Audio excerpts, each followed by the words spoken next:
Je suis surpris de l'intervention de mon collègue et de celle qui a suivi, de la vôtre, Monsieur le Président. Parce que je me pose la question, je vous le dis franchement, si la question a été posée à Yannick Noah, pas seulement de manière suggestive, parce que ses orientations politiques déplairaient peut-être un peu. Nous avons eu beaucoup d'auditions depuis quelques mois. C'est la première fois que je constate ce comportement, mettant en cause personnellement l'une des personnes que l'on auditionne. Donc permettez-moi d'être interrogatif sur les raisons de ces questions particulières qui sont posées. Moi, ce que je constate, c'est que la réponse de Yannick Noah par rapport à ce moment où il est allé en Suisse, c'était par rapport à la crainte de l'avenir.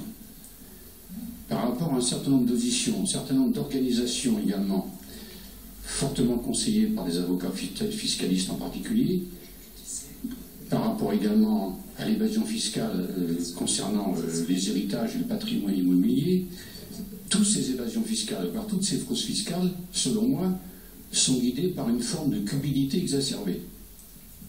Ce qui n'est pas le cas, selon la réponse de Yannick Noah et la démonstration qui est faite chaque jour de son engagement humaniste par rapport à d'autres auditions que nous avons effectuées.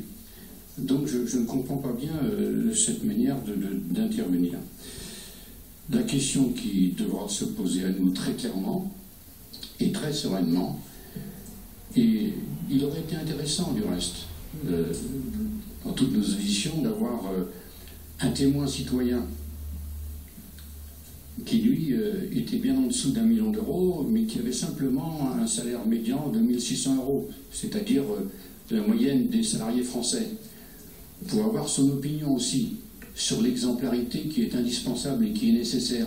Ça ne signifie pas, je le redis à nouveau, qu'il ne faut pas être attentionné au fait que les sportifs ont des carrières courtes. Mais à ce moment-là, ce n'est pas par une démarche individuelle que la solution peut être apportée. C'est par une réflexion, une démarche collective. Et ça nous regarde. C'est de notre responsabilité.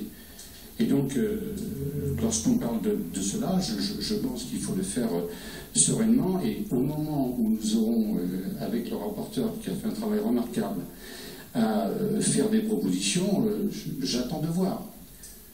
Ce qui aujourd'hui semble d'une grande virulence, de savoir si les propositions qui seront faites, ça sera une diminution d'impôts généralisée ou une augmentation d'impôts en direction de ceux qui peuvent participer à l'effort collectif.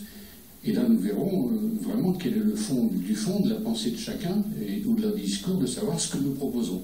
Parce que la situation est difficile et parfois catastrophique. Et donc, moi, je regrette, je le dis, qu'on utilise une audition pour mettre en cause quelqu'un qui, non seulement a porté haut les couleurs de notre pays, mais aussi a montré par une démarche humanitaire quotidienne qu'il était au service du collectif. Je gagne mon argent ici, je paye mes impôts ici, naturellement je vis ici. Je serais une vedette internationale sur le plan artistique, peut-être que la question se poserait. Est-ce que si demain je vais faire 50 concerts aux États-Unis et que je gagne 50 fois ce que je gagne ici, parce que tout est multiplié par 50, est-ce que j'aurai envie de revenir payer mes impôts ici? Certainement pas. Je ne veux pas conseiller à mon fils qui a fait toute sa carrière aux États-Unis de venir payer 75% ici, ce sera aberrant. Par contre, moi je pense que c'est normal que je paye 75%, pour répondre à votre question de 75%. Je ne suis pas à la tête d'une grande compagnie avec plusieurs antennes à l'étranger, c'est pas mon cas. Donc voilà, quoi, enfin, vous avez l'air très précis par rapport à un avis très tranché pour ces 75%, donc le mien aussi assez tranché.